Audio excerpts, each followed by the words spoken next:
अस्सलाम वालेकुम। मेरा नाम जॉन है और सेहतयाब के इस वीक के लाइव सेशन में मैं आप सबको वेलकम करता हूँ।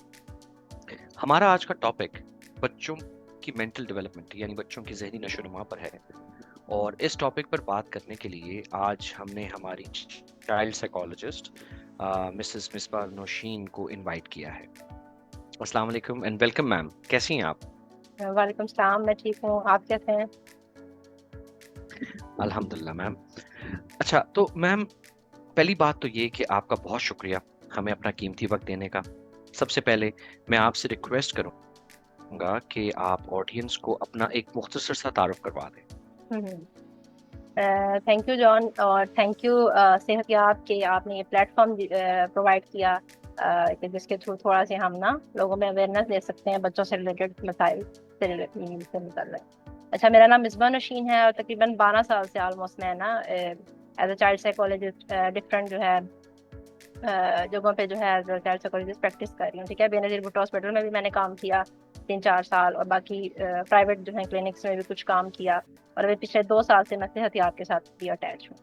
और सेहतयाब के साथ मेरे पास ज़्यादातर ऑनलाइन पेशेंट आते हैं, और अच्छा मतलब अच्छा रिस्पॉन्स है। लोग बहुत जो है अब शो करने लगे हैं, वरना पहले तो था ना लोगों में इतना, एक तो अवेयरनेस भी नहीं थी चाइल्ड से रिलेटेड प्रॉब्लम्स की, लेकिन अब अवेयरनेस भी आ गई है तो अब लोग सीख करते हैं, they want to get help ना।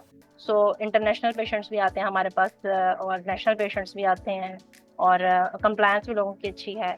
सो मतलब बहुत मुझे लगता है सेहतयाब की वजह से जो है बहुत, एक तो लोगों के लिए आसानी हो गई है कि वो घर बैठे आराम से जो है वो सेशंस करवा सकते हैं, और दूसरा जो है हम क्लिनिशियंस के लिए भी इजी है कि हम भी जो है वो घर बैठे जो है वो सारे प्रॉब्लम्स को डील कर सकते हैं, और अपना जो है वो नॉलेज और अपना जो है वो प्रैक्टिस को बढ़ा सकते हैं।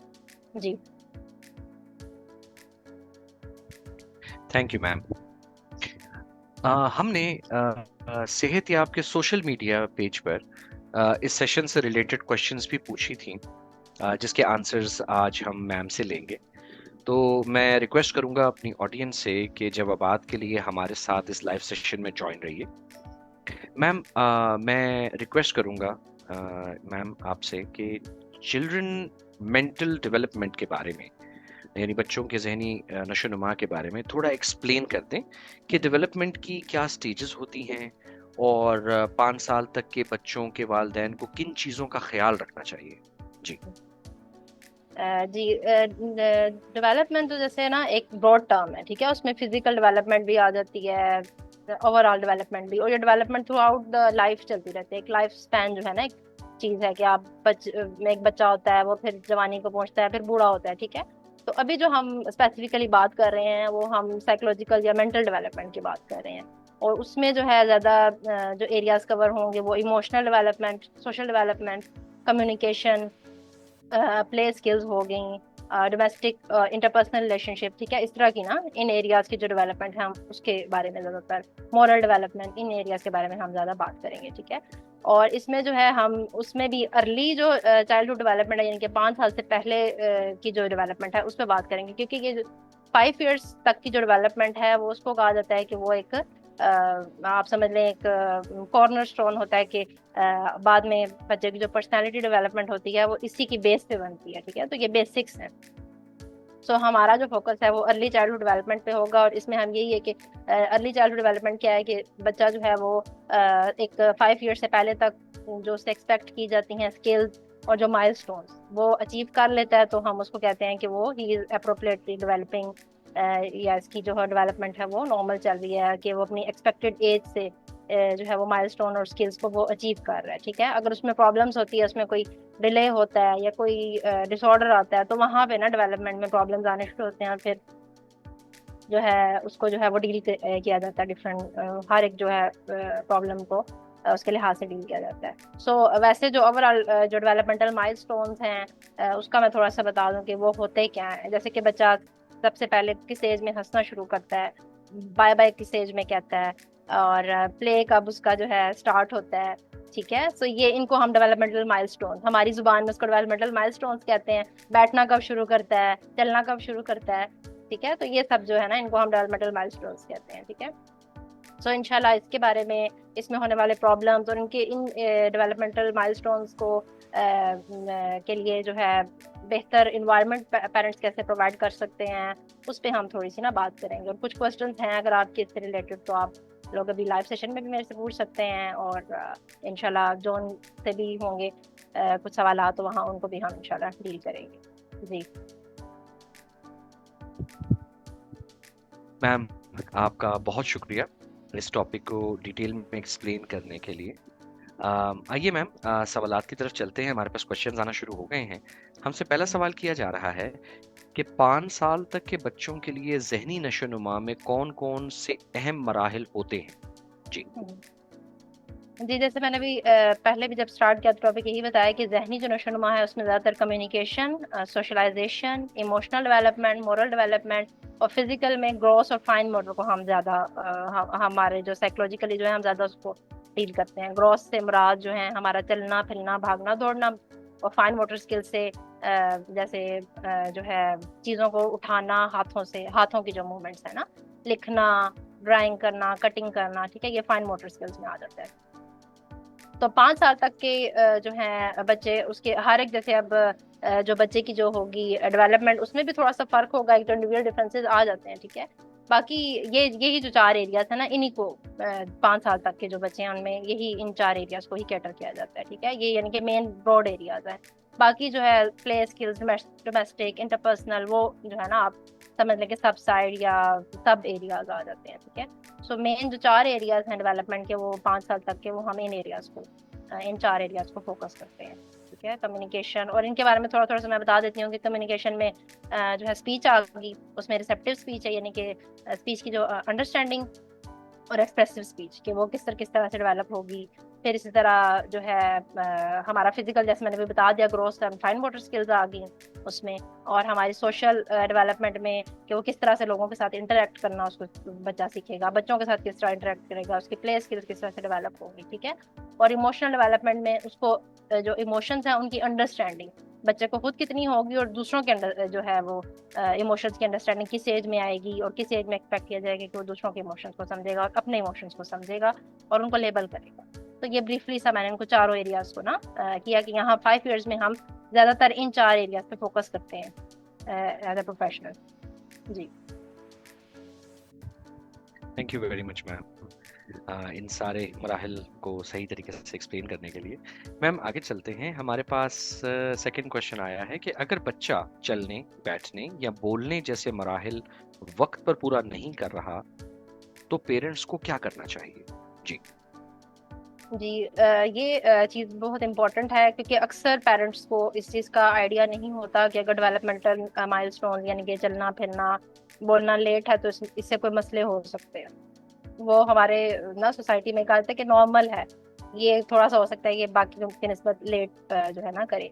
थोड़ा बहुत डिले जैसे 2 months का या 3 months का तो एक्सेप्टेबल है। जैसे फॉर एग्जांपल अगर बच्चा जो है, हम एक्सपेक्ट करते हैं कि 6 month तक ऑन एवरेज जो है ना बच्चे को बैठ जाना चाहिए, लेकिन अगर वो 7-8 तक भी जाता है तो इट्स फाइन ना। लेकिन अगर वो 1 साल में जाके बैठ रहा है तो फिर वहां पे थोड़ा सा पेरेंट्स को कंसर्न होने की जरूरत है। उसको फौरन से जो है किसी न किसी मेंटल हेल्थ प्रोफेशनल को दिखाएं। अगर आप किसी चाइल्ड, मतलब जो नॉर्मल चाइल्ड स्पेशलिस्ट है उनके पास भी आप लेके जाएंगे तो वो भी आपको ना कोई प्रॉपर गाइड कर देंगे, बता देंगे कि कहाँ लेके जाना चाहिए आपको बच्चे को असेस करवाने के लिए। सो डिले को जो है कभी भी नॉर्मल नहीं लेना चाहिए। जैसे ही पेरेंट्स देखें किसी भी चीज में डिले है, अगर तीनों में से किसी एक एरिया में भी डिले है, लेट सपोज चलना फिरना उसने ठीक कर दिया लेकिन बोलने में डिले है, तो तब भी पेरेंट्स को कंसर्न होना चाहिए और बच्चे को जो है वो दिखाना चाहिए। उसको मतलब डिले नहीं करना चाहिए, इस इंतजार में नहीं रहना चाहिए कि हम जो है ये बोल पड़ेगा या खुद ही जो है चीजें ठीक हो जाएंगी। क्योंकि जितना डिले होगा वो उतनी प्रॉब्लम्स बढ़ती जाएंगी, ठीक होने के चांसेस कम होते जाएंगे। जी thank you very much ma'am. Ma'am, मैं इस चीज़ से मुझे एक बात याद आई। मैं एक चीज़ पढ़ रहा था, तो उसमें मुझे एक चीज़ पता चली कि बच्चे बोलते वक्त मतलब वो दे थिंक लाउड। तो जब वो बहुत ज़्यादा बोल रहे होते हैं तब वो सोच रहे होते हैं। तो क्या ये दोनों आपस में इंटरकनेक्टेड हैं इस सवाल से रिलेटेड? जी बिल्कुल। ये तो ऐसी चीज तो है, जाहिर सी बात है कि हम जब सोचेंगे तो तभी, जब हम खुद भी बड़े भी जब बोलते हैं तो बोलने से पहले जाहिर सी बात है हम सोचते हैं, तो हमारी ब्रेन की एक्टिविटी उस टाइम बहुत तेज होती है, ठीक है। सो यही चीज है कि जैसे अब आजकल बच्चों को स्क्रीन के सामने बिठा दिया जाता है, तो वो एक्टिविटी एंडर हो जाती है, स्टॉप हो जाती है, क्योंकि वहां पे उनकी कोई कम्युनिकेशन नहीं हो रही। तो कम्युनिकेशन जो है ना, एक तो ब्रेन की एक्टिविटी को इनहेंस करती है, दूसरी सोशलाइजेशन को बहुत इनहेंस करती है, ठीक है। तो जब वो थिंक करेगा या उसका ब्रेन जो है वो ज्यादा एक्टिवेट होगा, तो वो जाहिर सी बात है, एक तो लर्निंग भी उसकी उसकी इंटेलिजेंस भी उससे अफेक्ट होगी, और उसकी सोशलाइजेशन और इमोशनल डेवलपमेंट सब चीजें जो है ना वो उससे होंगी। सो बोलना जो है वो एक पॉजिटिव चीज है और वो बहुत अच्छी चीज है। मतलब अक्सर हम कहते हैं ना, बच्चा बहुत बोलता है तो इसको तंग हो जाते हैं बच्चों के बोलने से और उनके जी। सवालात से। तो ये चीज जो है उनके लिए अच्छी है, उनके डेवलपमेंट के लिए अच्छी है, उनकी जहनी नशोनुमा के लिए अच्छी है। अच्छा मैम, इसमें एक और चीज भी है, जैसा बच्चा जब बोलना शुरू करता है तो स्टार्टिंग में वो जिब्रिश बोलता है, यानी कि उसकी कुछ समझ नहीं आती, बट वो बोलने की कोशिश कर रहा होता है, वो कुछ ना कुछ अल्फाज बनाता है, ता पा टा दादा माम, इस तरह की बातें करता है। तो जब वो ये करना शुरू करता है, इसका मतलब उसकी टॉकिंग डेवलपमेंट शुरू हो गई है, या जब वो एक्चुअल वर्ड बोलता है तब वो शुरू होती है? जी वहीं पे इसको हम बैबलिंग कहते हैं, हमारी जो टर्म है ना उसमें इसको हम बैबलिंग कहते हैं। जो आ बात आके जो साउंड है ना, यही स्टार्ट होता है, ठीक है। इन्हीं साउंड्स को आगे चल के वो ज्वाइन करता है वर्ड्स में, और वर्ड्स से फिर जी आगे जी सेंटेंस, ठीक है। तो ये आप समझ लें कि ये स्टार्ट है। जैसे ABC जब जी जी। सीखते हैं तो बच्चे सबसे पहले साउंड सीखते हैं, फिर ABC, फिर उसके वर्डिंग, फिर उसका सेंटेंस फॉर्मेशन। तो इसी तरह ना साउंड मतलब बोलने का भी ऐसे ही है, पहले साउंड्स आती हैं, फिर वर्ड्स, और फिर उससे जो है आगे सेंटेंस सही। Formation. Thank you very much ma'am, thank you very much.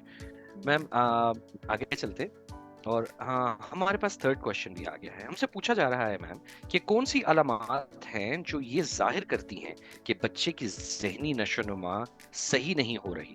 Ji. Again बात वही ये इन डेवलपमेंटल माइलस्टोन्स पे ही आ जाती है कि जब आप देखें कि बच्चा जो है अपनी उम्र के लिहाज से बाकी बच्चों से पीछे है। पीछे से जैसे मैंने भी पहले भी बताया कि कुछ मंथ्स का डिफरेंस आप नहीं करेंगे। अगर कुछ मंथ्स पीछे है, जैसे घर में एक बच्चा है, उसने अगर 6 मंथ में बैठा, दूसरा बच्चा 8 मंथ में बैठा, तो उसमें इतना परेशान होने की या जो है टेंस हो जाने की जरूरत नहीं है। लेकिन अगर जो है एक बच्चा 6 मंथ में बैठा है और दूसरा जो है 10 महीने में या 1 साल में बैठ रहा है, तो वहां पे ना थोड़ा सा जो है कंसर्न शो करने की जरूरत है। सो ये जो माइलस्टोन है ना, यही सबसे पहली जो अलामत है ना, पेरेंट्स के लिए भी और हम प्रोफेशनल्स के लिए भी। अब हम भी जब क्लिनिकल सेटिंग में हिस्ट्री लेते हैं, इवन हमारे पास जो है हम किसी और साइकोलॉजिकल प्रॉब्लम के साथ भी आते हैं, तो हम डेवलपमेंटल हिस्ट्री जरूर लेते हैं। तो उसका मकसद यही होता है कि हम देखें कि इंटेलेक्चुअली या जो है छोटे होते हुए कहीं डेवलपमेंट में कोई मसला तो नहीं था बच्चे की, ठीक है। तो ये सबसे पहला साइन होता है, ये जो माइलस्टोन है ये सबसे पहला साइन है देखने के लिए कि बच्चे की डेवलपमेंट की नशोनुमा ठीक हो रही है कि नहीं। यहाँ पे अगर प्रॉब्लम है तो कहीं ना कहीं प्रॉब्लम है, नशोनुमा में मसला है, और वो उसको दिखाने की जरूरत है, बच्चे लेकिन से गाइडेंस लेने की जरूरत है। Thank you very much ma'am, इस चीज को अच्छे तरीके से एक्सप्लेन करने के लिए। ऑब्वियसली कुछ ये चीजें लोग दरगुजर कर देते हैं, लेकिन थैंक यू वेरी मच इस चीज पर अच्छे तरीके से रोशनी डालने के लिए मैम। आगे चलते हैं मैम। हमसे yes we have the other question. हमारे पास क्वेश्चन आ गया मैम। हमसे पूछा जा रहा है कि बच्चा किस उम्र तक नॉर्मली बोलना स्टार्ट कर देता है, और किस उम्र तक ना बोलने पर पेरेंट्स को फिक्र करनी चाहिए? जी। जी नॉर्मल जो जैसे स्पीच की डेवलपमेंट है तकरीबन 18 महीने में ना, 18 महीने में पहला वर्ड आ जाता है, ठीक है। उससे पहले जैसे 1 साल का बच्चा होता है तो उसमें बैबलिंग आ बात आ की साउंड्स होती हैं, ठीक है। वो आहिस्ता आहिस्ता करके तो तकरीबन 1.5 साल में कुछ वर्ड 8-10 वर्ड्स आ जाएंगे। 2 साल का होगा बच्चा तो 50 से 50 to 100 वर्ड्स होने चाहिए उसकी वोकैबलरी में, ठीक है। ये मैं आपको नॉर्मल ऑन एवरेज बता रही हूँ, ठीक है। 2 ईयर्स से 2.5 ईयर्स का तो 200 to 250 वर्ड्स होने चाहिए, ठीक है। 3 ईयर्स का बच्चा है, उसके 2 या 3 वर्ड्स का जो उसका सेंटेंस होना चाहिए, ठीक है। ये नॉर्मली जो है ना स्पीच की डेवलपमेंट होती है। लेकिन अगर इस तरह से नहीं हो रही, अगर जो है थोड़ी सी डिले है उसमें, अगेन आई एम सेइंग कि अगर 6 महीने का 2-3 महीने का डिफरेंस है तो इट्स ओके। लेकिन अगर ज्यादा डिफरेंस है तो अगेन आपको कंसर्न शो करने की जरूरत है, ठीक है। और यही है कि दूसरा एक और चीज भी इसमें ख्याल रखने की जरूरत है कि टीथिंग की ना, टीथिंग का जो है ये अक्सर लोग इग्नोर करते हैं इस चीज को। अगर 1 साल तक बच्चे के टीथ नहीं आए तो उन बच्चों में स्पीच डिले होती है, ठीक है, क्योंकि उनकी टीथ जो है वो भी बोलने में बहुत हेल्प आउट करते हैं। जा की प्रोडक्शन सारी टीथ के बाद होती है, टीथ डेवलपमेंट के बाद। तो जिन बच्चों के टीथ देर से अडॉप्ट होते हैं उनकी जो है स्पीच में भी थोड़ा सा डिले आता है, ठीक है। लेकिन अगर बच्चे के 1 साल तक टीथ भी आ गए और उसके बाद भी उसकी नहीं है, तो वो जो है एक तो चीज असेस करने की जरूरत है। दूसरा एक और चीज जो पेरेंट्स बहुत इग्नोर करते हैं, वो हेयरिंग जो है ना इग्नोर करते हैं। बहुत सारे बच्चों की हेयरिंग नहीं होती। पेरेंट्स को लगता है कि नहीं जी, हम उसको बुलाते हैं या हम उसको कहते हैं तो वो सुन लेता है। वो बेसिकली क्या कर रहे होते हैं, साथ इशारा करके बुला रहे होते हैं। सो बच्चा जो है वो इशारे देख के ना इंस्ट्रक्शंस को फॉलो कर रहा होता है, वो समझ लेते हैं हेयरिंग ठीक है। टेस्ट करवाते हैं तो पता चलता है कि हेयरिंग अच्छी खासी लॉस हुई हुई है, ठीक है। तो जब तक बच्चा सुनेगा नहीं, उसको कॉपी नहीं करेगा और उसको प्रोड्यूस नहीं करेगा। बच्चे हमारे इर्द गिर्द से सुन के ही तो कॉपी करते हैं और फिर वर्ड्स को प्रोड्यूस करते हैं, ठीक है। तो हेयरिंग का जो है ना वो भी सबसे ज्यादा पेरेंट्स जो है ना इस चीज को, अगर आपके बच्चे की स्पीच डिले है तो आप सबसे पहले एक तो हेयरिंग और एक जो टीथिंग, इन 2 चीजों को रूल आउट करें। अगर ये चीजें ठीक है, नॉर्मल है, उसके बाद भी मसले हैं, तो फिर आप कहीं ना कहीं जरूर हेल्प लें इसकी related, ठीक है। Thank you very much ma'am इस चीज़ को सही से एक्सप्लेन करने के लिए। ऑफ कोर्स आपने जो हियरिंग वाली चीज़ बीच में ऐड की है, that's very valid point. Thank you very much ma'am. आगे चलते। मैम हमसे सवाल किया जा रहा है कि अगर पेरेंट्स को अपने बच्चे में बोलने का डिले नजर आए तो उन्हें क्या स्टेप्स लेने चाहिए? जी। इसमें सबसे पहले यही है कि बोलने का डिले है या ऑटिज्म है या कुछ भी इस तरह की टर्म है, क्योंकि ऑटिज्म में भी स्पीच और कम्युनिकेशन के ही मसाइल होते हैं। उन्हीं के साथ ज़्यादा पेरेंट्स हमारे पास जो क्लिनिकल सेटिंग में आते हैं इसी सिम्टम के साथ आते हैं कि बच्चा बोल नहीं रहा। तो उसमें सबसे पहले जो हम करवाते हैं हेयरिंग टेस्ट ही करवाते हैं। हेयरिंग सबसे पहले हमने रूल आउट करनी होती है, ठीक है। अगर हेयरिंग टेस्ट ठीक आता है और फिर भी बच्चे की स्पीच में डिले है, तो फिर वो यही है कि हम फर्दर उनको स्पीच थेरेपी की तरफ सजेस्ट करते हैं कि स्पीच थेरेपी करवाएं बच्चे की। और खुद भी जो है पेरेंट्स को कुछ गाइडेंस देते हैं घर के लिए कि उन्होंने खुद किस तरह से ना बच्चे के साथ अपने इंटरेक्शन को बढ़ाना है, उसके सोशलाइजेशन को किस तरह से बढ़ाना है ताकि उसकी स्पीच में जो है ना वो बेहतरी आए। तो उसमें यही है कि पेरेंट्स को खुद भी काम करना पड़ता है और उसकी थेरेपीज भी करवानी पड़ती है, ठीक है। तो वो फिर जो है हेयरिंग और उस तरह की जो है कोई मेडिकल रीजन जो है रूल आउट करने के बाद फिर टंग टाई भी होता है कुछ बच्चों को, उसकी वजह से भी वो बोल नहीं पाते, उसका भी फिर सर्जरी होगी और फिर तब जाके बच्चा बोलना स्टार्ट करेगा। तो स्पीच से रिलेटेड अगर स्पीच में अगर डिले आ रहा है तो उसके लिए सबसे पहले इन सब चीज़ों को, जो फिजिकल जो चीज़ें हैं उनको हम रूल आउट करेंगे and then we will move toward therapies और उन सब चीज़ों की तरफ। जी। Thank you very much ma'am इस चीज़ को बेहतर तरीके से एक्सप्लेन करने के लिए। मैम आगे चलते। हमसे सवाल किया जा रहा है कि पेरेंट्स घर पर अपने बच्चे को बोलने में कैसे मदद कर सकते हैं? जी। इसकी सबसे जो इजी वे आप कह सकते हैं वो प्ले है, ठीक है। हमारे यहाँ पेरेंट्स जो हैं वो मोस्टली इस चीज़ को इग्नोर करते हैं। वो समझते हैं कि ये प्ले करना सिर्फ बच्चों का काम है। ये सिर्फ बच्चों का काम नहीं है, ये हम अगर बड़े जो उनके साथ अगर हम प्ले करेंगे तो वो उनकी एक तो ओवरऑल इंटेलेक्चुअल डेवलपमेंट के लिए, उनकी सोशल और इमोशनल डेवलपमेंट के लिए भी बहुत अच्छा है और स्पीच के लिए तो वेल एंड गुड है। जो हम घर पे जो पेरेंट्स को देते हैं सेशंस करने के लिए, या हम कहते हैं कि जैसे किसी बच्चे की स्पीच डिले है, उसकी स्पीच थेरेपी हो रही है, तो पेरेंट्स को जो गाइडेंस दी जाती है घर पे करने के लिए, तो उसमें भी प्ले ही कहा जाता है, ठीक है। कि 1 to 1 आपने बच्चे के साथ बैठ के प्ले करना है। उसके लिए स्पेसिफिक टॉयज होते हैं, स्पेसिफिक जो है वो कुछ थोड़े से उनको टिप्स दी जाती हैं कि आपने किस किस तरह से खेलना है, किस किस तरह से बच्चे को इन्वॉल्व करना है। तो बच्चे के साथ जो प्ले है वो एक जो है ना वो की चीज़ है कि बच्चे की आप स्पीच भी बढ़ा सकते हैं और बाकी एरियाज को भी जो है ना उससे बच्चे की जो है बहुत हेल्प आउट मिलेगी। So play is very important और इस पर थोड़ा सा पेरेंट्स को करना चाहिए कि कुछ टाइम निकालना चाहिए। 1 घंटा निकाल लें, आधा घंटा निकाल लें, लेकिन बच्चों के साथ जरूर खेलें, खासकर ये जो 0 to 5 years के बच्चे हैं, ठीक है। बड़े बच्चों के साथ भी करना चाहिए, उनके साथ ज़्यादा थोड़ी सी वो एज की वजह से ज़रा डिफरेंट हो जाते हैं प्लेस।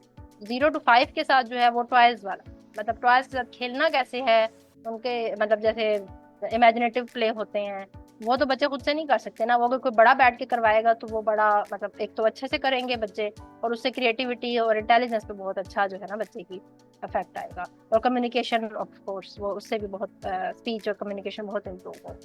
तो ये प्ले जो है ना बहुत इंपॉर्टेंट है। पेरेंट्स को चाहिए कि प्ले करें अपने बच्चों के साथ, उसके लिए टाइम निकालें, उनके साथ जो है बॉन्डिंग जो है अपनी स्ट्रॉन्ग करें, उनके साथ कम्युनिकेट करें, बात करें।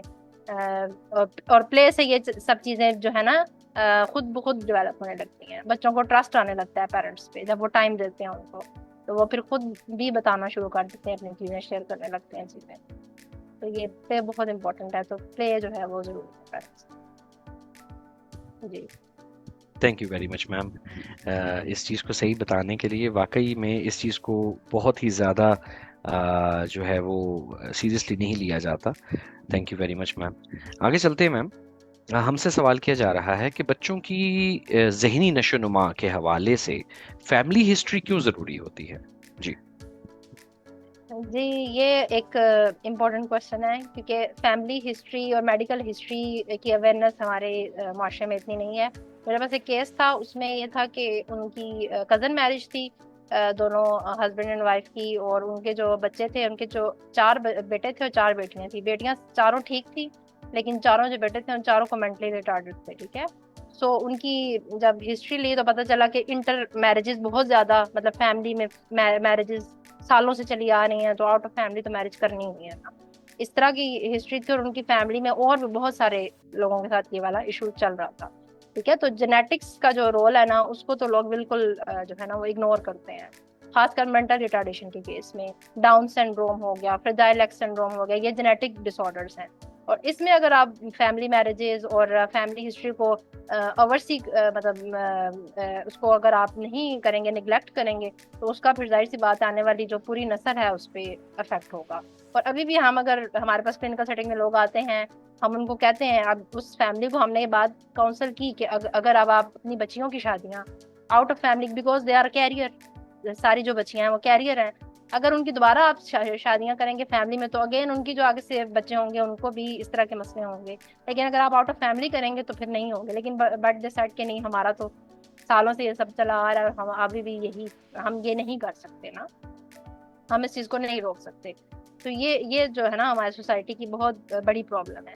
सो ये इस चीज को बिल्कुल लोग ना डिनाई करते हैं। दूसरा, मेडिकल हिस्ट्री की अगर हम बात करें, तो जैसे अगर एक बच्चा है वो नॉर्मली, उसकी सारी डेवलपमेंट नॉर्मल थी, 1 साल तक, 1.5 साल तक वो बिल्कुल ठीक था, अचानक से उसको बुखार हुआ, दौरे पड़े। ठीक है। तेज बुखार के साथ जो दौरे झटके लगते हैं ना, वो जो है वो जरा जो है वो सीरियस चीज होती है। उसके बाद जो है ना बच्चे की जो है परफॉर्मेंस में डिक्लाइन आना शुरू हो गया, तो वहां पे भी ना उस चीज से भी लोग अवेयर नहीं होते। उनको लगता है कि शायद अचानक ही कोई जिन आ गया या कुछ नजर लग गई हमारे बच्चे को, और फिर उसके बाद जो है ना ये इशू हुआ। लेकिन पीछे जब हम वो हिस्ट्री लेते हैं तो हमें पता चलता है कि बुखार हुआ था या बच्चा हॉस्पिटलाइज रहा था ज्यादा, उसको ये फिट्स वगैरह भी हुए थे, एट टाइम्स साइलेंट फिट्स भी होते हैं।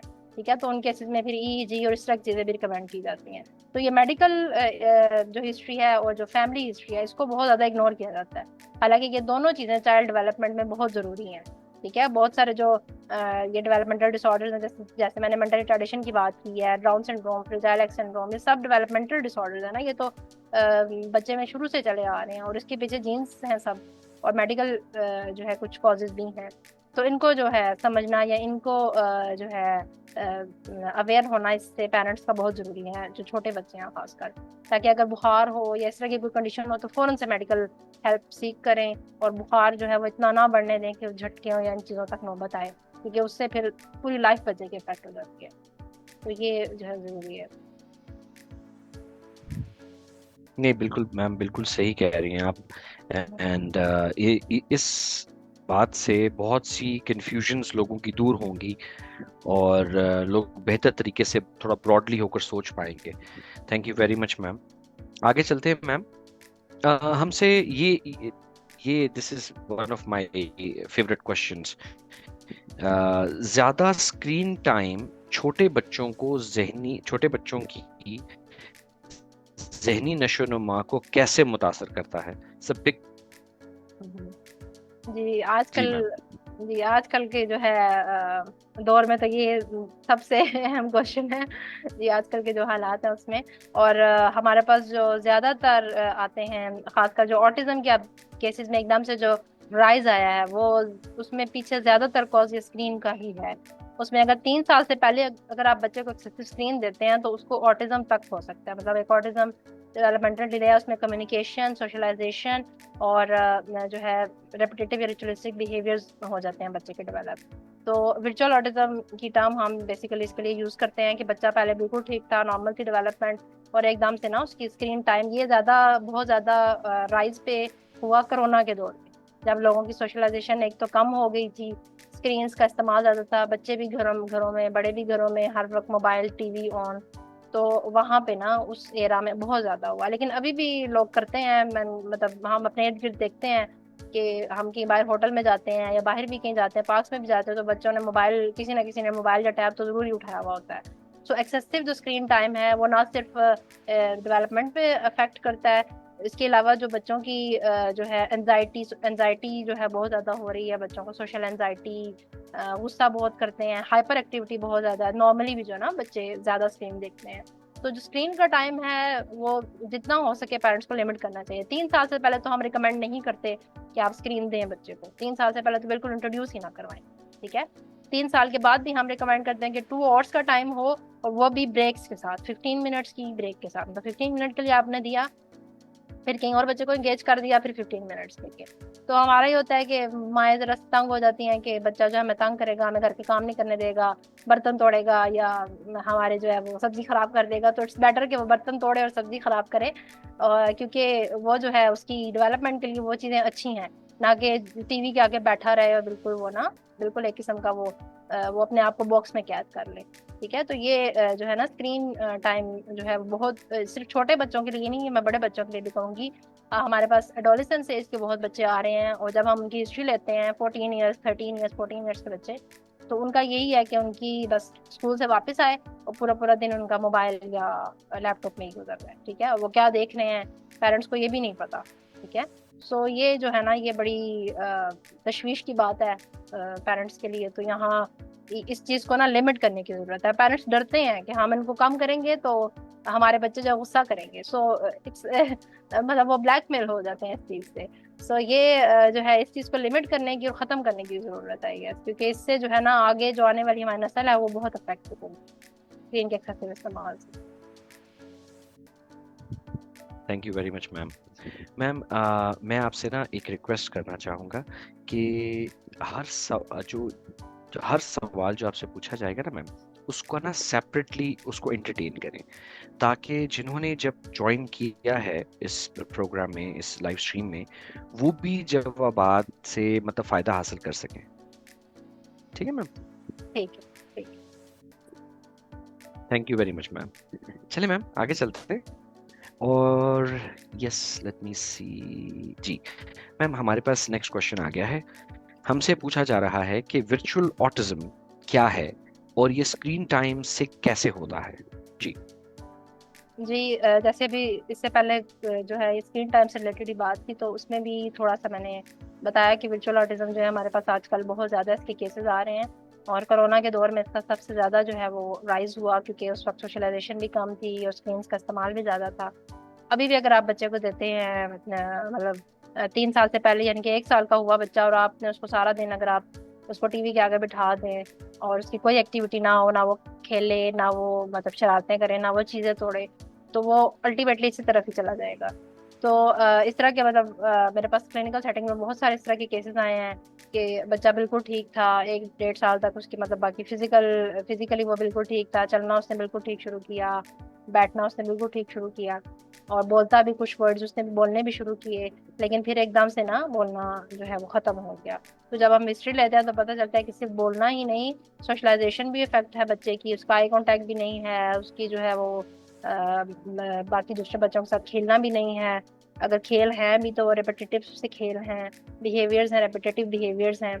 सो फिर वो जब हिस्ट्री लेते हैं तो हमें पता चलता है कि ये ऑटिज्म है। ठीक है, वर्चुअल ऑटिज्म का ये थोड़ा सा इसमें ये है कि उसमें प्रोग्नोसिस अच्छा है, यानी कि उसमें बेहतरी के चांसेस जो हैं वो ज़्यादा हैं, कि जो वर्चुअल ऑटिज्म के साथ बच्चे होते हैं उनके साथ थेरेपी अगर टाइमली स्टार्ट की जाए, टाइमली वो जो है वो आइडेंटिफाई हो जाए, और टाइमली अगर थेरेपी स्टार्ट हो जाए तो वो उस चीज़ से निकल भी आते हैं। लेकिन जो क्लासिक ऑटिज्म है, जो कि एक न्यूरो डेवलपमेंटल डिले है, तो वो जो है उसके जो है जाहिर सी बात है उसके साथ वो लाइफ लॉन्ग चलता है।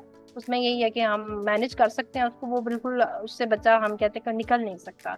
अब वर्चुअल का एक मेरे पास था केस, और वो उसमें यह था कि वो बच्चा उस तरफ जा रहा था, अभी बिल्कुल उसका स्टार्ट था, 2 इयर्स पे था। और उसकी माँ मदर ने जल्दी उस चीज़ को आइडेंटिफाई किया, और जल्दी से उसकी थेरेपी स्टार्ट की। और खुद उन्होंने उनकी उसकी जो मदर थी, मैं उनकी उनकी एग्जांपल बहुत मदर्स को देती हूँ कि शी इज मतलब वेरी गुड, मतलब आई कैन से कि उन्होंने इतनी एफर्ट्स डाली कि उन्होंने वापस अपने बच्चे को नॉर्मल की तरफ लेके आई।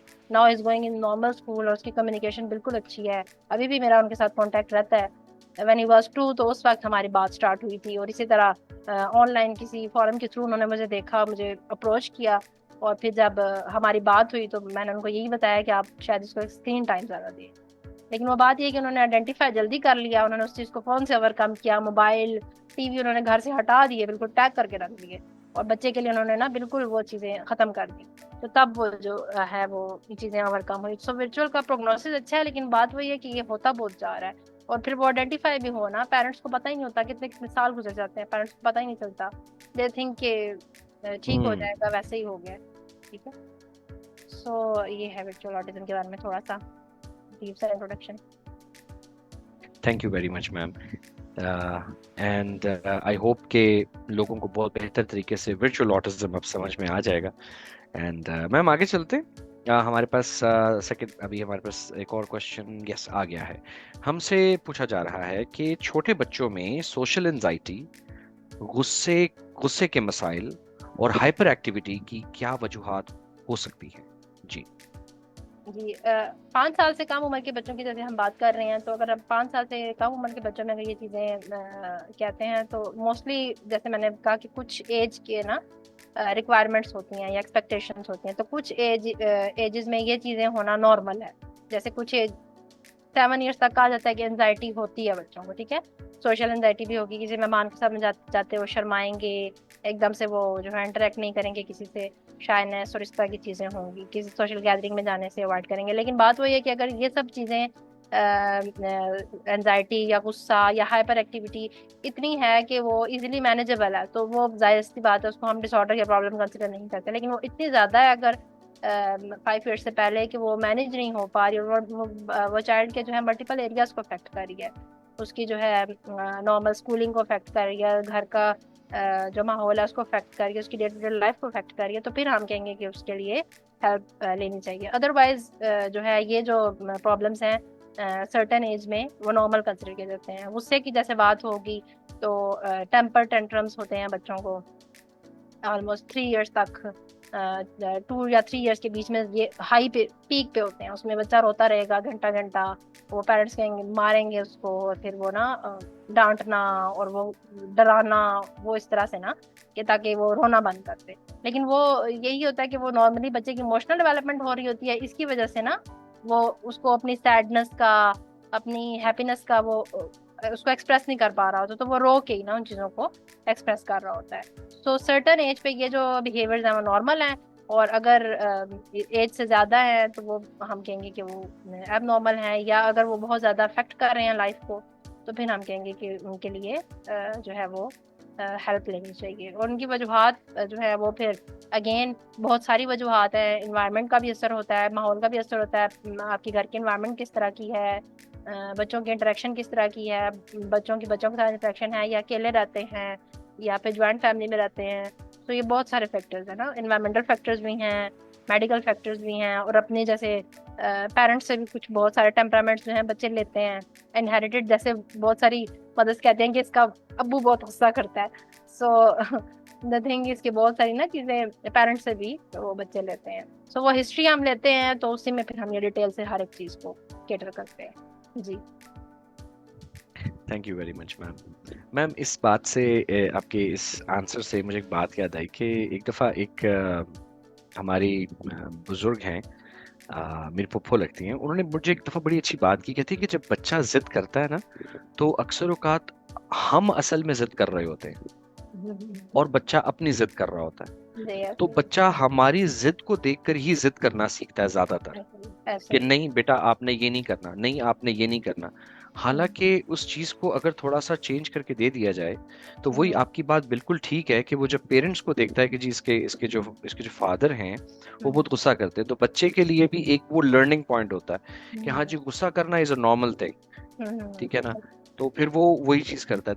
Thank you very much ma'am. इस चीज को वाकई में आज सही से समझ में आया मैम। चले आगे चलते हैं। हमारे पास हमारे पास क्वेश्चन आ गया है मैम कि 3 साल से कम उम्र के बच्चों के लिए स्क्रीन टाइम से बेहतर मुतबादिल क्या है?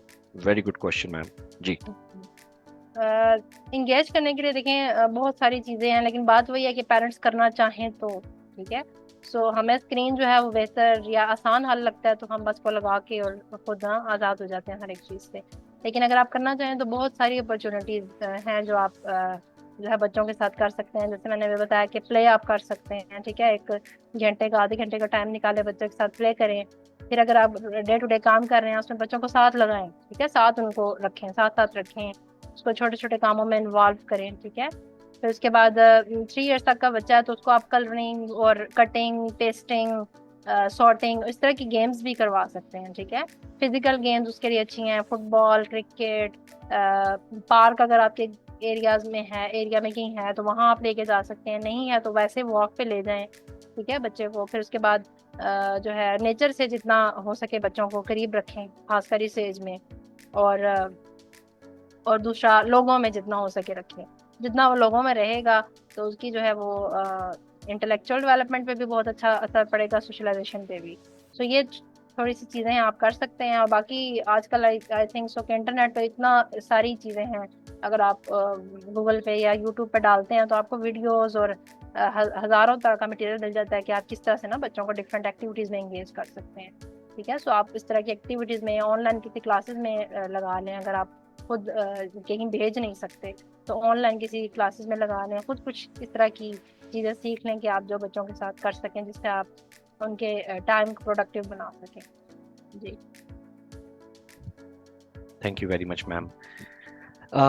मैम आगे चलते हैं। हमारे पास, अच्छा वैसे मैम आगे जाने से पहले इस सवाल का जो आपने जवाब दिया इसमें एक चीज आपने भी बताई कि बच्चों को लोगों में रखें, राइट। अब मैम क्या होता है कि मतलब मेरे अपने माशाल्लाह तीन बच्चे हैं। एक मेरी बेटी है 10 साल की और बाकी एक पेयर ऑफ ट्विन्स है, एक बेटा है और एक बेटी है, दोनों 5 साल के हैं। अब तो मैंने एक चीज नोटिस की है कि जब बच्चे ज्यादा मिल जाते हैं तो थिंग्स एक्चुअली वो डिफरेंट चीजें सीख रहे होते हैं दूसरे बच्चों से। तो उस चीज को हम लोग मतलब कैसे केटर करें, क्योंकि अगर हम उनके साथ छोड़ेंगे तो, और 100% सुपरविजन तो हर माँ बाप नहीं रख पाता, तो बच्चे की ऐसी क्या हम डेवलपमेंट करें या अपने घर से उसके क्या कुछ आप टिप्स देना चाहेंगे ताकि बच्चा वो नेगेटिव चीजें जो हैं वो कम ले, क्योंकि 100% तो वो इनकार नहीं कर सकता, लेकिन नेगेटिव चीजें जितनी कम वो वहां से अब्जॉर्व करेगा तो वो ज्यादा बेटर रहेगा। इसके ऊपर कुछ मैम थोड़ा बता दें प्लीज। थैंक जी यू। जी, यहाँ पे जो है ना पेरेंट्स के साथ बॉन्डिंग और पेरेंट्स के साथ बात करना, कम्युनिकेट करना, ये बहुत जरूरी है, ठीक है। अगर बच्चे आपकी बात मानते हैं, अगर आप उनको कोई बात समझाते हैं तो ये एक बहुत बड़ा, मैं कहती हूँ, एक पेरेंट्स का वो जो है हम कह रहे हैं कामयाबी होती है, ठीक है। पेरेंट्स तो कहते हैं हम कामयाब है कि हमारे बच्चे जो है वो A ग्रेड ले रहे हैं या बहुत ज्यादा टॉप कर रहे हैं। पेरेंट्स मेरे नजर में वो पेरेंट्स कामयाब है कि जिनके बच्चे उनकी बात को समझते हैं, ठीक है, और अपनी हर एक बात उनके साथ शेयर करते हैं, ठीक है।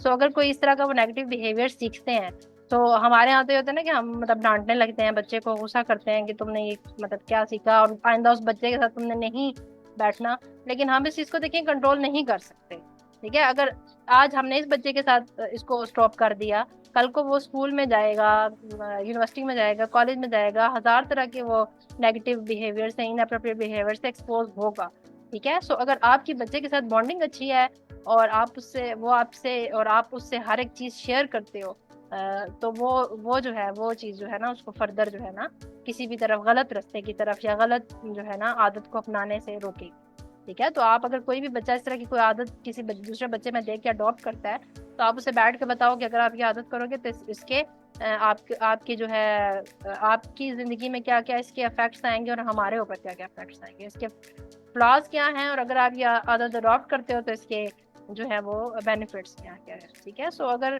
कोई चीज़ कोई बुरी आदत आप बच्चे में देखते हैं और आपको पता है कि ये उसने किसी बच्चे से नोट की है, तो आप उसको बैठ के समझाएं। ठीक है, आप अपने इर्द गिर्द बहुत सारी नेगेटिव चीज़ें देखेंगे, लेकिन आपने जो है वो उनको अडॉप्ट नहीं करना। ठीक है, सो हमारा माहौल नहीं है, या जिस तरह से भी आप जो है वो उनको इस चीज़ से कन्विंस करने की कोशिश करें कि ये जो चीज़ें हैं वो एक्सेप्टेबल नहीं है, बीइंग अ ह्यूमन या बीइंग अ पर्सन। क्योंकि वो बात आप वाली है कि सुपरविजन तो हम नहीं कर सकते ना 100%, तो हम उनको सिर्फ समझा सकते हैं। ठीक है, तरबियत करना हम पे है, आगे आगे जो है वो हम अगर अच्छे बुरे की तमीज बच्चे को बता देते हैं और आगे हम अल्लाह पे छोड़ देते हैं, तो आई थिंक के चीज़ें बेहतरी की तरफ ही जाती हैं। ठीक है, लेकिन अगर हम बिल्कुल छोड़ दें अपने बच्चे को और कहें कि बस, या फिर उसको मारना डांटना शुरू कर दें, तो वो कहेगा पता नहीं शायद कोई बहुत अच्छी चीज़ है कि जिससे पेरेंट्स जो है वो बड़े जो है वो रिएक्ट कर रहे हैं। वो फिर ज्यादा उन चीज़ों की तरफ ना वो ज्यादा क्यूरियस हो जाते हैं कि क्या वजह है कि हमारे पेरेंट्स क्यों इस बिहेवियर पे ज्यादा रिएक्ट कर रहे हैं।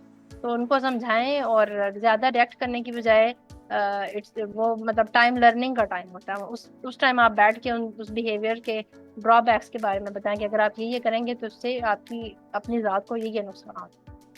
ठीक है, तो आपका इमेज कैसा बनेगा लोगों की नज़र में, और सारा ये सब चीज़ें।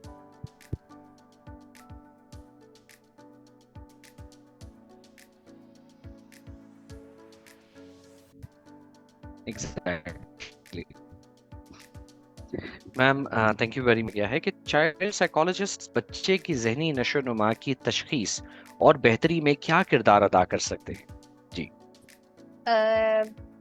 जहनी नशोनुमा में तो जैसे मैंने अभी आपको बताया कि हम जैसे बताते हैं पेरेंट्स को कि आपने जो है वो 0 to 5 years में जो है किन किन जो है चीज़ों को जहन में रखना है डेवलपमेंट के लिहाज से, उसमें हम पेरेंट्स को हेल्प आउट कर सकते हैं। दूसरा, अभी रिसेंटली मेरे पास एक केस था, तो उसमें 2.5 साल का बच्चा था, और बच्चे को इशू नहीं था, बेसिकली मदर को इशू था, बट शी वाज थिंकिंग कि शायद बच्चे को इशू है ना, कि अचानक से वो उसने बहुत ज़्यादा रोना शुरू कर दिया है और बहुत ज़्यादा वो ना डिस्टर्ब है, जैसे वो डर डर गया किसी चीज़ से, डरा डरा सा है ना, मतलब कुछ दिनों से ऐसा हुआ है। तो जब वो हिस्ट्री ली तो पता चला कि मदर खुद ज्यादा डिप्रेस्ड है, घर का माहौल और घर की एनवायरनमेंट कुछ इस तरह की है, कुछ इंटरपर्सनल प्रॉब्लम्स हैं इस तरह की कि जिसकी वजह से जो है मदर जो है वो काफी डिप्रेस हैं, और वो जो डिप्रेशन में उनको उदारे गुस्सा भी आता है, तो वो गुस्सा क्या करती हैं कि वो अक्सर औकात बच्चे पे गुस्सा निकालती हैं।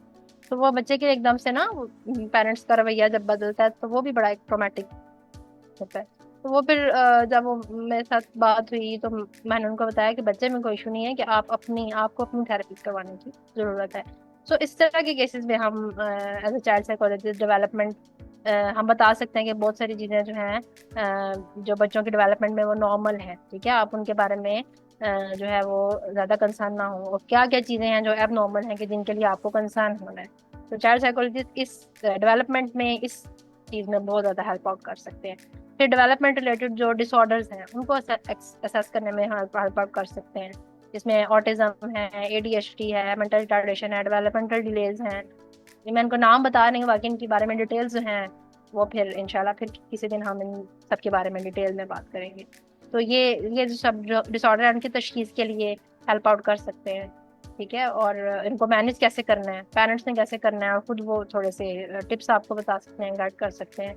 सो आई थिंक पहले तो लोगों में बहुत कम थी अवेयरनेस, लेकिन अब with the passage of time लोग इस चीज़ को एक्सेप्ट करने लगे हैं। पहले तो वो कहते थे बच्चों में तो हो ही नहीं सकता, बच्चे तो सोचते ही नहीं है। लेकिन अब लोगों को समझ आने लगा कि बच्चे भी सोचते हैं, वो भी माइंड रखते हैं, उनकी भी पसंद नापसंद होती है। सो मेरे ख्याल से ये बहुत अच्छी एक प्रोग्रेस है कि अब लोगों को ना चाइल्ड साइकोलॉजिस्ट का और इन टर्म्स का थोड़ा सा आइडिया होने लगा है, और अब वो इस चीज़ के लिए जो है हेल्प भी मांगते हैं और गाइडेंस भी सीख करते हैं। So it's a good thing, और आई होप कि फ्यूचर में और चीज़ें बेहतर हो जाएंगी।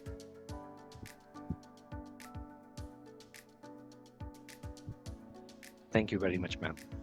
मैम, इससे इन आपके जो जवाबात हैं, इससे आई एम प्रिटी श्योर कि बहुत सी कंफ्यूजन्स जो हैं वो अब लोगों की दूर होंगी।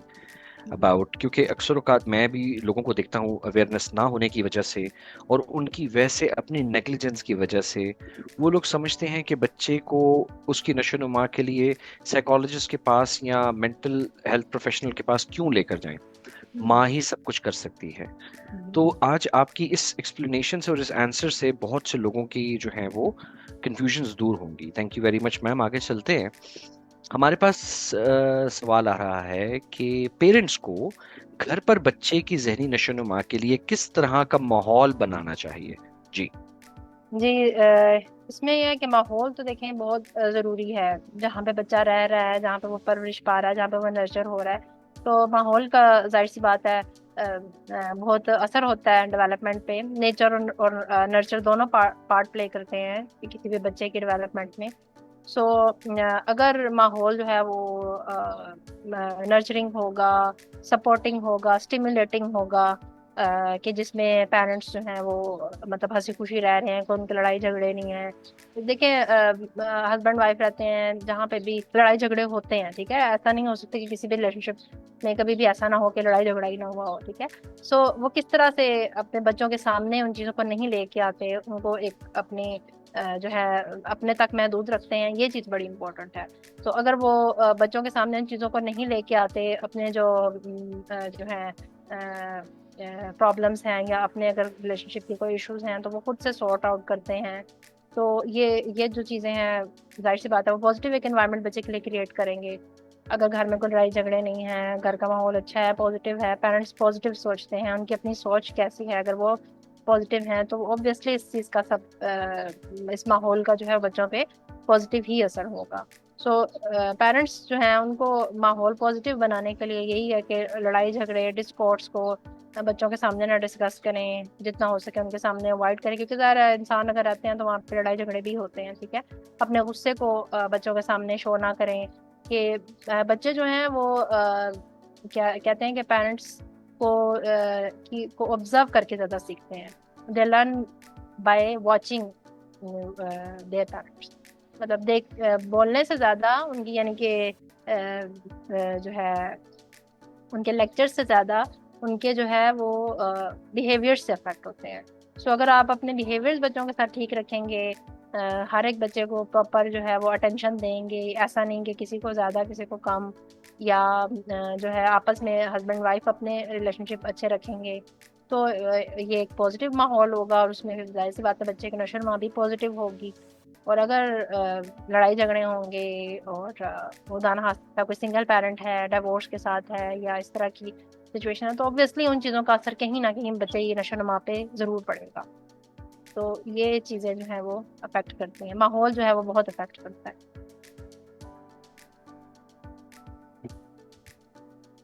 Thank you very much ma'am. आगे चलते हैं मैम। मैम हमसे, yes I have another question. हमसे पूछा जा रहा है कि ऐसे पेरेंट्स को क्या मशवरा देना चाहेंगी जो अपने बच्चे की नशोनुमा में मुश्किलात से परेशान हैं। जी।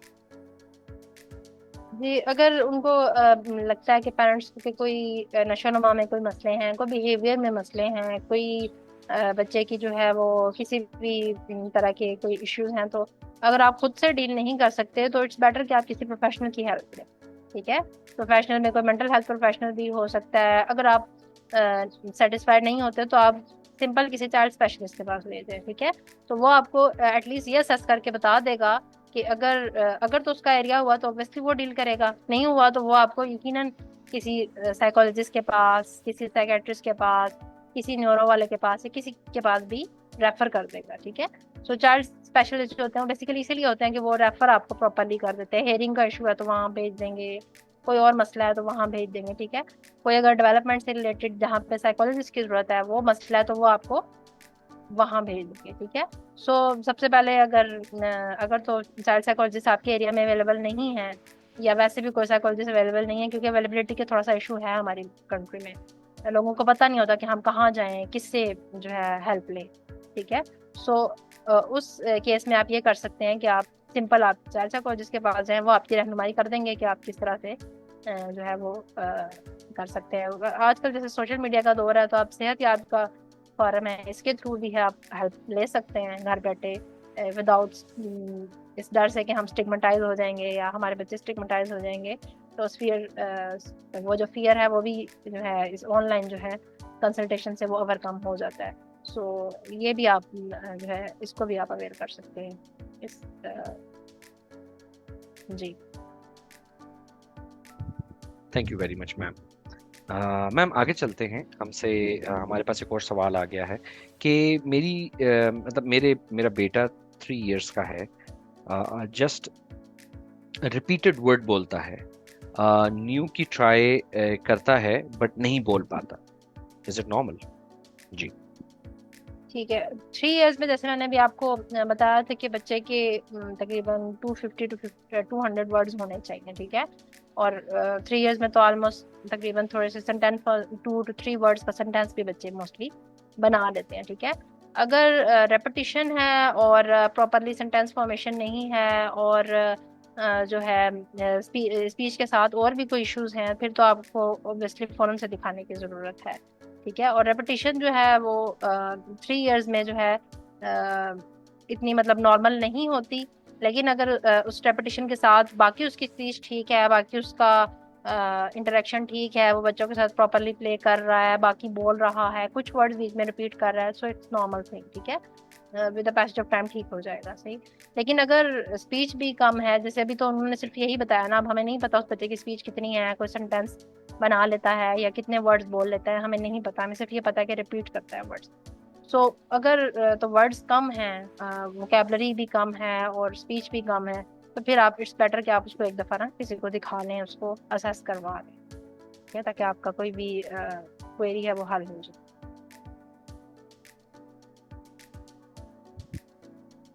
Thank you very much ma'am. Ma'am आगे चलते हैं। हमारे पास एक और क्वेश्चन आया है, वो ये कि मेरी बेटी आ, 1 या 1.5 साल तक सही बोलती थी, but now she stopped speaking and वो अब 5 साल की हो रही है और ABA और स्पीच थेरेपीज भी चल रही हैं, बट स्टिल नो डिफरेंस, कोई फर्क नहीं आ रहा है। 2 साल हो गए हैं इस चीज को, तो वो कह रहे हैं कि हमें काइंडली कुछ सजेस्ट करें। अच्छा, इसमें जो है एक तो जाहिर सी बात है, मुझे पूरी डिटेल हिस्ट्री नहीं पता कि कितने वर्ड्स बोलती थी बच्ची और उस पर रुकी है, और जो है फर्दर जो है वो थेरेपीज कहाँ कहाँ से करवाई हैं उन्होंने, ठीक है। क्योंकि देखिए इंस्टीट्यूट का भी बड़ा रोल होता है कि किस इंस्टीट्यूट से आप थेरेपीज करवा लें। हमारे पास जैसे अब मैं जो है अपने एरियाज के मुझे बेस्ट इंस्टीट्यूट्स पता है, मैं वहाँ पे रेफर करती हूँ कि मुझे पता है कि वहाँ से मुझे हमेशा अच्छा रिस्पॉन्स मिला है, ठीक है। कि अगर आपने ABA करवानी है बच्चे की या कुछ और थेरेपी करवानी है तो आप यहाँ पे लेके जाएं, ठीक है। सो इस उसमें एक ये चीज भी है, थेरेपिस्ट का तो रोल होता ही होता है, लेकिन जैसे पेरेंट्स का भी इसमें रोल बहुत इंपॉर्टेंट है, ठीक है। सिर्फ थेरेपिस्ट पे आप डाल के ना खुद आजाद नहीं हो सकते। अगर आपके बच्चे की डेवलपमेंट डिले है, डेवलपमेंट में कुछ इश्यूज हैं, तो उसमें आपने भी उतना ही पार्टिसिपेट करना है। जैसे मैंने सेशन के दौरान भी एक मदर की एग्जांपल दी थी कि उसके उनके बच्चे को वर्चुअल ऑटिज्म की तरफ को जा रहा था, एंड काफी सारे उसमें सिम्टम्स थे और वो उससे वो ओवरकम कर लिया and he is normal now. वो किस वजह से? उसकी मदर की एफर्ट्स की वजह से। थेरेपीज तो उन्होंने करवाई, लेकिन मदर की एफर्ट्स जो थी वो ज्यादा थी। मैं कहती हूँ 70% मदर की थी और 30%, क्योंकि थेरेपिस्ट के पास कितनी देर के लिए जाएगा बच्चा? 5 घंटे के लिए, 4 घंटे के लिए मैक्सिमम, ठीक है। बाकी का तो पेरेंट्स के साथ ही गुजारना है, छुट्टियां होती हैं पेरेंट्स के साथ होते हैं, ठीक है। तो जैसे अब कोरोना वाला दौर आ गया तो गए थेरेपिस्ट वगैरह सब गए, 24 घंटे बच्चा किसके पास है? पेरेंट्स के पास है। तो पेरेंट्स को खुद भी जो है वो थेरेपीज जो है वो लर्न करने की, वो उन टेक्निक्स को सीखने की जरूरत है। यूट्यूब पे बहुत अच्छे अच्छे चैनल है इसके लिए, मैं उनको रिकमेंड करती हूँ। ब्लेसिंग्स के नाम से चैनल है, वो एक इंडियन स्पेशल एजुकेशन एजुकेटर हैं, उनका बनाया हुआ चैनल है, ठीक है। तो वो उसको आप सब्सक्राइब करें, वहाँ पे देखिए उन्होंने पूरी वीडियोस बना के बताई हुई हैं कि आपने बच्चे के साथ बैठ के सेशन किस तरह करना है, स्पीच के लिए क्या क्या करना है, बिहेवियर के लिए क्या क्या है। जब तक आप खुद एफर्ट नहीं डालेंगे तो सिर्फ आप जो है ये नहीं कर सकते कि सिर्फ थेरेपिस्ट करें काम और जो चीज़ें ठीक हो जाए, ठीक है। सो आप खुद भी, पेरेंट्स खुद भी सीखें चीज़ें, ऑनलाइन सीखें, किसी जो है कोई ट्रेनिंग्स होती हैं वो करें। आजकल तो पेरेंट्स के लिए बहुत सारी ट्रेनिंग्स हो रही हैं, ठीक है, खासकर ऑटिज्म के बच्चों के जो पेरेंट्स हैं उनके लिए। तो उस उन टेक्निक्स को आप दूसरे बच्चों में भी आप उनको यूटिलाइज कर सकते हैं, मेंटल रिटार्डेशन वाले बच्चों के साथ भी, ADHD वाले बच्चों के साथ भी। तो इस तरह का किसी भी पेरेंट का बच्चा है तो वो जरूर ट्रेनिंग ले। आई वुड सजेस्ट कि ऑनलाइन भी ले, अगर कहीं इनके एरिया में कहीं किसी को ट्रेनिंग हो रही है, इस तरह के फेसबुक पे पेजेस हैं उनको सब्सक्राइब करें, यूट्यूब पे हैं कोई इस तरह के चैनल्स उनको सब्सक्राइब करें, ताकि कोई इस तरह की ट्रेनिंग्स आपके इर्द गिर्द होती हैं तो आपको पता चले और आप वो लें। ठीक है, तो सिर्फ थेरेपिस्ट पे चीजें ना छोड़ें। ठीक है, आप खुद एफर्ट करेंगे तो चीजें इम्प्रूव होंगी। जी। Thank you very much ma'am. आगे चलते हैं मैम। हमारे पास आ रहा है सवाल कि मेरी बच्ची 3 मंथ्स तक 3 साल की हो जाएगी। वो वर्ड्स बोलती है और शॉर्ट शॉर्ट सेंटेंस भी, जैसे कि लेना लेना है, ये खाना है, बाबा आ गया, ये क्या है, इस तरह के, बट प्रॉपर हमारे जैसे नहीं बोलती। तो क्या मुझे परेशान होना चाहिए? जी मैम। नहीं, जिसमें परेशानी की बात नहीं है, क्योंकि देखें हमारे जैसे बोलने में उसको थोड़ा सा भी टाइम लगेगा, अभी उसकी डेवलपमेंट की है, अभी वो आप समझ लें कि स्पीच का ना, बोलने का अभी सिर्फ स्टार्ट है। और अब अगर वो 3 इयर्स में इस तरह के, जैसे अभी आपने एग्जांपल्स दी, इस तरह की चीजें बोल रही है, इस तरह के छोटे छोटे सेंटेंस वो बोल रही है, तो इट्स नॉर्मल।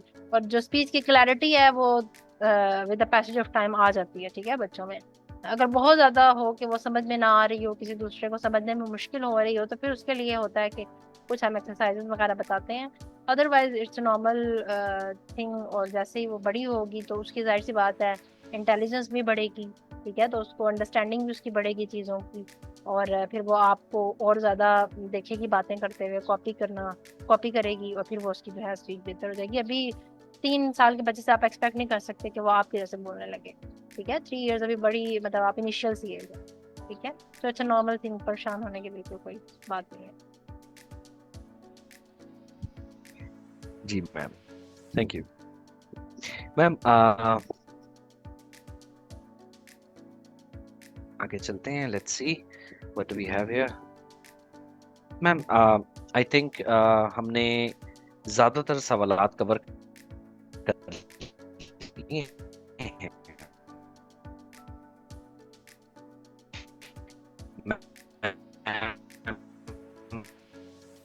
जवाबात देना, बल्कि मैं आपसे रिक्वेस्ट कहना या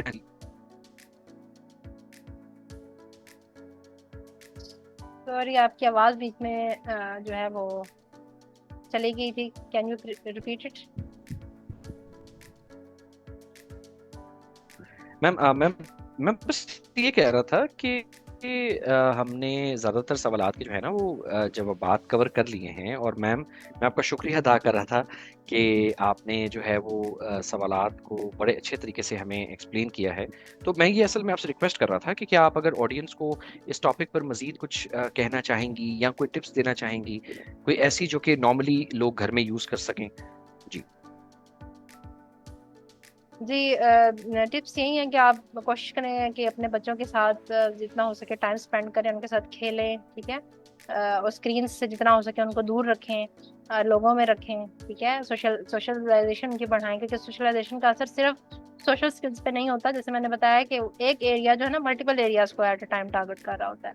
ठीक है, तो उससे उनकी स्पीच भी अच्छी हो जाएगी, उनकी इंटेलिजेंस में भी इजाफा होगा, इमोशनल डेवलपमेंट होगी, एम्पथी आएगी, लोगों को समझने में, उनको पर्सपेक्टिव टेकिंग में उनको मतलब पता चलेगा, अच्छे बुरे का पता चलेगा कि सिर्फ पॉजिटिव चीजें नहीं होती, नेगेटिव चीज। जो बच्चे बहुत ज्यादा घरों में रहते हैं, सोशलाइज नहीं करते, तो उनकी इतना ज्यादा एक्सपोयर भी नहीं होता।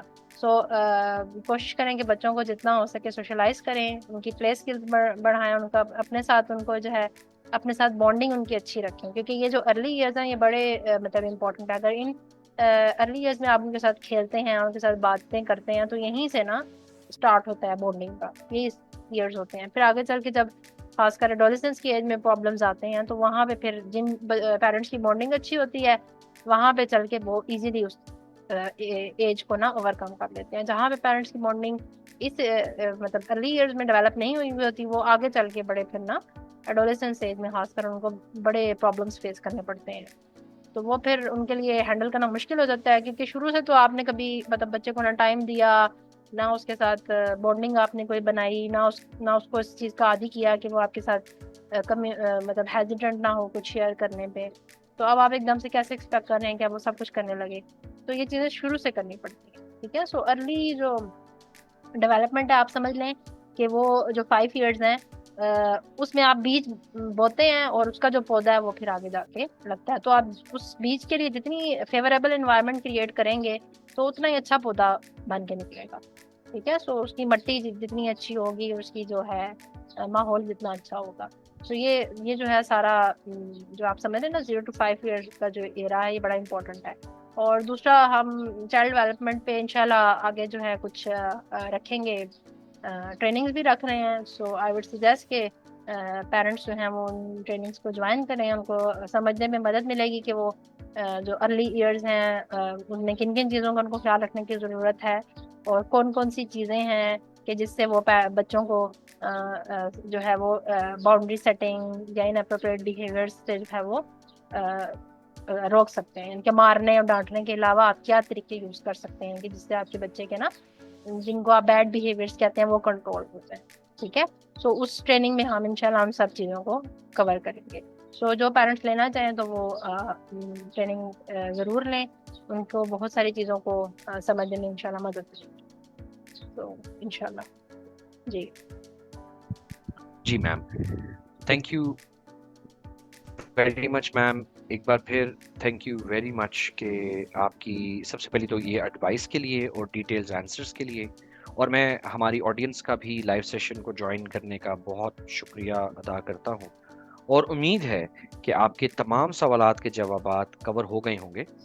और वैसे अगर आपके मज़ीद क्वेश्चंस भी हैं तो आप हमें कमेंट्स में ज़रूर शेयर करें, हम आपको कमेंट्स में ज़रूर गाइड कर देंगे।